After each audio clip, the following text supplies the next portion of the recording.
सब अक्सर ये सोचते हैं कि भारत से रिजर्वेशन यानी आरक्षण खत्म कर दिया जाए तो क्या देश में सबको बराबर मौका मिल जाएगा या फिर सदियों पुरानी असमानता और ज्यादा गहरी हो जाएगी। इन दिनों सोशल मीडिया पर एक बार फिर आरक्षण को लेकर बहस तेज हो गई है। कॉकरोच जनता पार्टी के बाद रिजर्वेशन हटाओ आंदोलन जैसे इंस्टाग्राम पेज को मिल गए हैं 5 मिलियन से ज्यादा फॉलोअर्स। ना कोई चेहरा ना कोई पार्टी, बस एक मैसेज की आरक्षण खत्म करो। दूसरी तरफ महाराष्ट्र में बौद्ध समुदाय के लोग सड़कों पर अपील कर रहे हैं कि अपनी जाति जरूर लिखो वरना आरक्षण छिन जाएगा। एक ही मुद्दा लेकिन दो बिल्कुल अलग रिएक्शन। आखिर माजरा क्या है? नमस्कार दोस्तों, आप देख रहे हैं प्राइम न्यूज और मैं हूं आपके साथ सौम्या कुमारी। पिछले कुछ हफ्तों से आपने भी नोटिस किया होगा कि कॉकरोच जनता पार्टी के वायरल होने के बाद एक नया इंस्टाग्राम पेज सामने आया, रिजर्वेशन हटाओ आंदोलन। कुछ ही दिनों में इसे 5 मिलियन से ज्यादा फॉलोअर्स भी मिल गए। इस पेज का बायो कहता है, backed by citizens, discarded by reservation politics, driven by merit, यानी वो लोग जो मेरिट के आधार पर बदलाव चाहते हैं। इसी बीच दूसरी तरफ महाराष्ट्र में बौद्ध महासभा, जिसे खुद डॉक्टर BR अम्बेडकर ने 1956 में स्थापित किया था, 9 बौद्धों से अपील कर रही है कि आने वाली जनगणना 2027 में वो अपनी अनुसूचित जाति यानी SC की पहचान जरूर लिखे वरना उन्हें मिलने वाला आरक्षण और सरकारी फंड कम हो सकता है। तो सवाल उठता है कि आरक्षण है क्या, आया कहां से और आज का स्वरूप क्या है, और ये हमेशा भारत में नेशनल बहस का विषय क्यों बना रहता है।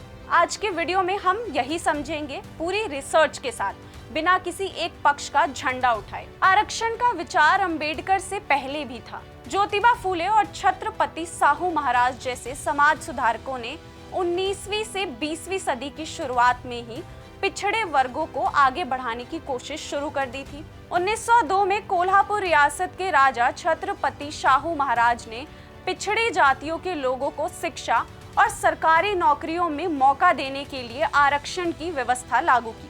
फिर आता है 1950 का समय, जब संविधान लागू हुआ।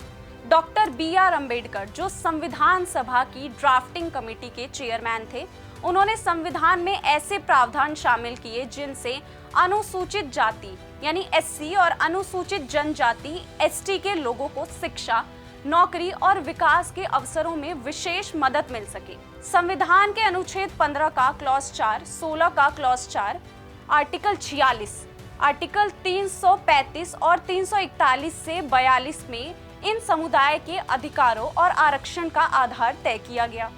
अनुच्छेद 341 के तहत राष्ट्रपति को ये तय करने का अधिकार दिया गया कि कौन सी जातियां SC यानी अनुसूचित जाति की सूची में शामिल होंगी। इसी के आधार पर संविधान अनुसूचित जाति आदेश 1950 बनाया गया, जिसमें SC समुदायों की ऑफिशियल सूची तैयार की गई। लेकिन BR अम्बेडकर ने खुद इसे टेम्पररी अरेंजमेंट के तौर पर देखा था, शुरुआत में सिर्फ 10 साल के लिए, ताकि सदियों के भेदभाव की भरपाई हो सके।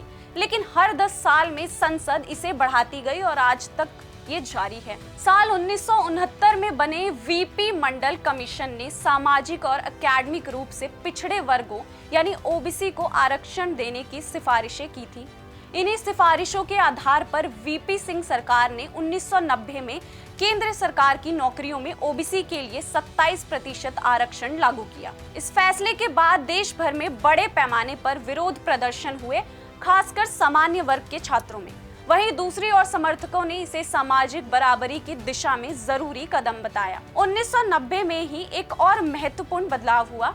संविधान अनुसूचित जाति आदेश 1950 में संशोधन करके बौद्ध धर्म अपनाने वाले कुछ SC समुदायों को भी अनुसूचित जाति का दर्जा और आरक्षण के लाभ जारी रखे गए। इसके बाद आया 1992 का ऐतिहासिक इंदिरा साहनी केस, जिसे मंडल जजमेंट के नाम से भी जाना जाता है।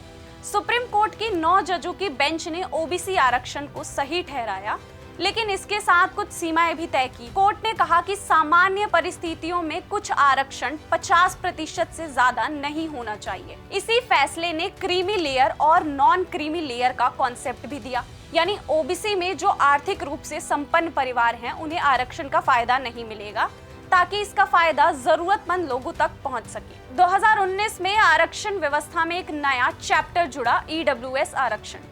संविधान के 103वें संशोधन के जरिए इकोनॉमिकली वीकर सेक्शन यानी वो लोग जो आर्थिक रूप से कमजोर हैं, उनके लिए 10% आरक्षण लागू किया गया।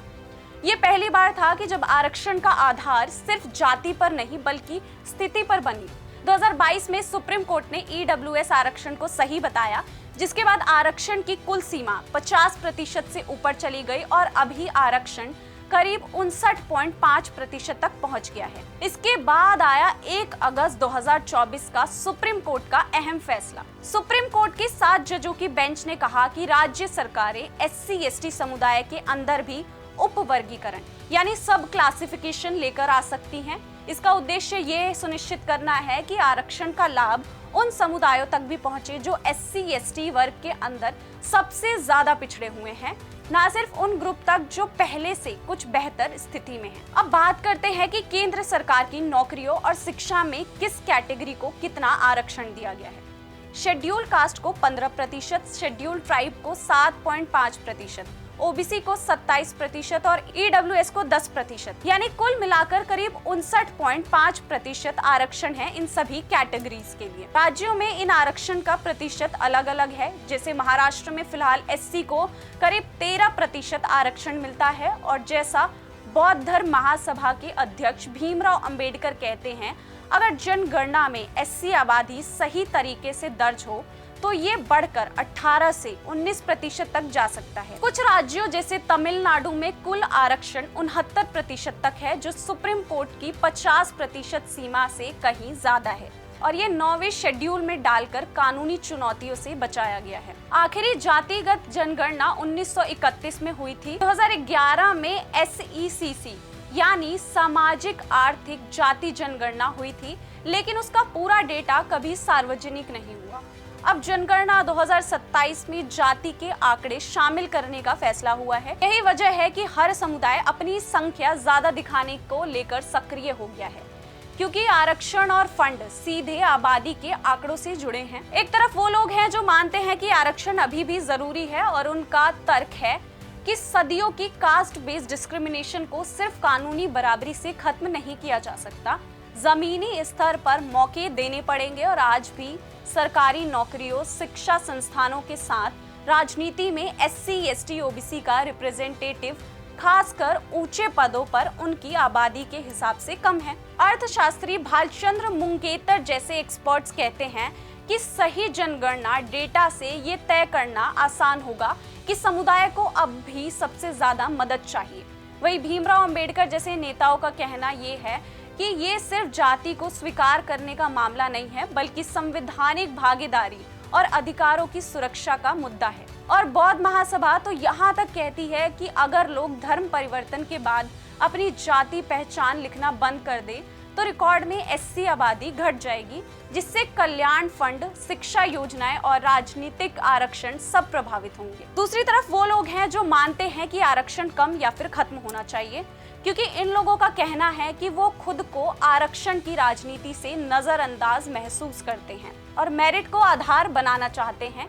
इनकी प्रमुख मांगे हैं कि बराबर फीस हो, बराबर उम्र और बराबर कट ऑफ भी हो। इसके अलावा ये भी कहना है कि आजादी के 75 साल बाद भी टेम्परेरी अरेंजमेंट, जो शुरुआत में सिर्फ 10 साल के लिए थी, चलती जा रही है और अब यही जातिगत डिवीजन को खत्म करने के बजाय बनाए रखी है।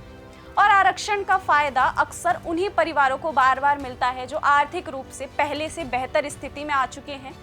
सरकारी फॉर्म्स, एडमिशन और नौकरी की एप्लीकेशन में जाति दर्ज कराना ही बंद कर दिया जाना चाहिए, ताकि लंबे समय में वन नेशन वन आइडेंटिटी की तरफ बढ़ा जा सके। इस मामले पर पूर्व सुप्रीम कोर्ट के जज मार्कंडेय काटजू ने तो ये तक कह दिया कि आरक्षण एक वोट कैचिंग डिवाइस बन गया है, जिसका फायदा सिर्फ चुनिंदा तबके और नेताओं को होता है। मगर आपकी आरक्षण पर क्या राय है, हमें कमेंट में जरूर बताइएगा और देखते रहिएगा प्राइम न्यूज।